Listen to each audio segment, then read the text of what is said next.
Chers amis Noachide, bonjour. Dans la paracha de cette semaine, paracha Pinchas, mais également dans la paracha de la semaine dernière, paracha Balak, à la fin de la paracha, on nous parle d'une femme de Midian.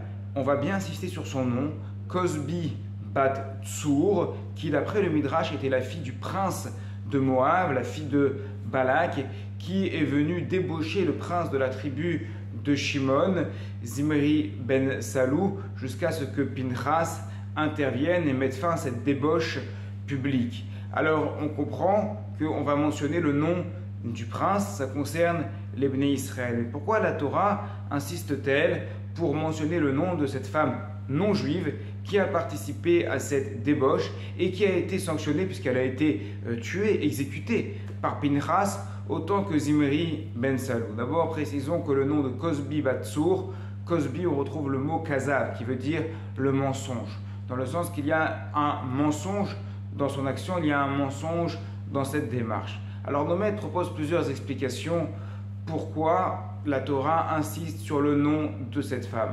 Je voudrais vous proposer juste une explication simple. On parle des lois noachides régulièrement. On parle des obligations concrètes pour les noachides qui sont inscrites en tant que telles. Mais en amont, avant de faire attention à tous les détails des lois noachides, je pense qu'il y a un principe très important auquel il faut faire attention. Regardez à quel point la Torah, qui respecte bien entendu les nations, c'est d'ailleurs dans la paracha de cette semaine qu'on va mentionner les 70 korbanot, les 70 sacrifices qui étaient amenés pour les nations dans la fête de Sukkot.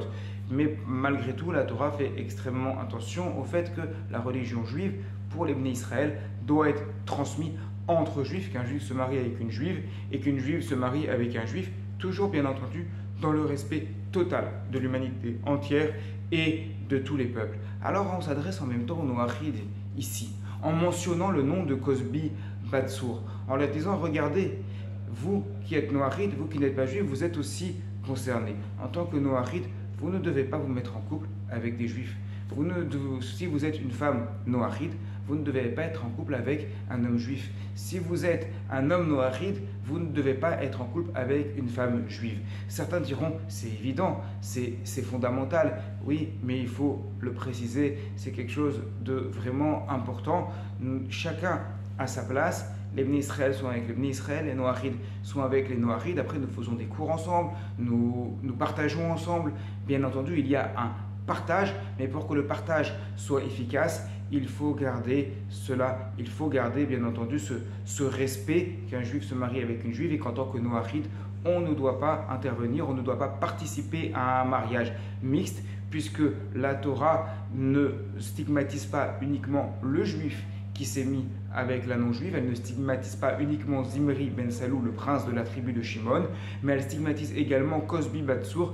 Qu'est-ce qu'elle vient faire là? Eh bien peut-être tout simplement nous montrer qu'en tant que Noachide, on doit faire attention à également ne pas faire fauter les juifs, que chacun reste à sa place dans le respect, dans l'échange, dans l'harmonie. Shabbat Shalom à toutes et à tous.